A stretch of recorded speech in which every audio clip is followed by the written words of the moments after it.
ទាំងពីរហើយក៏ចូលទៅជួយក្នុងព្រៃបាត់ក្រោយពីកម្ចាត់ខ្លាព្រានព្រៃក៏សួរនាំរឿងរ៉ាវរបស់នាងសត្វគ្រប់ហើយនាងកន្តែរ៉ែទៅព្រះបរមរាជវាំងដើម្បីទទួលថ្វាយព្រះជាព្រះអង្គឆ្ងល់ណាស់ក៏ត្រាស់ឲ្យនាងកន្តែរ៉ែនិងព្រានព្រៃអង្គតតាំងពីពេលនោះមករបាំនាងកន្តែរ៉ែក្រឡាចងចាក់ឡើងលើឆាកដើម្បីសម្ដែងជូនភ្ញៀវទស្សនាដូចនាពេលបច្ចុប្បន្នសម្រាប់រាត្រីនេះ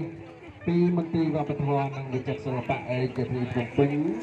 ក៏បាននាំមកនៅរបាំប្រពៃណីកន្តែរ៉ែដែលសម្ដែងដោយបងប្អូនដែលមានបទពិសោធន៍ក្នុងការសម្ដែងជាយូរឆ្នាំនឹងមកសម្ដែងជូនទស្សនាកំសាន្តសម្រាប់រាត្រីនេះផងដែរជាបន្តគ្រប់អញ្ជើញភ្ញៀវជាតិនិងភ្ញៀវអន្តរជាតិវត្តមានបងប្អូនជនរួមជាតិដែលមានវត្តមានសម្រាប់លើផ្លូវស្មាជើងរីករាយទស្សនាកំសាន្តជាមួយនឹងរបាំកន្តែរ៉ែដូចតទៅ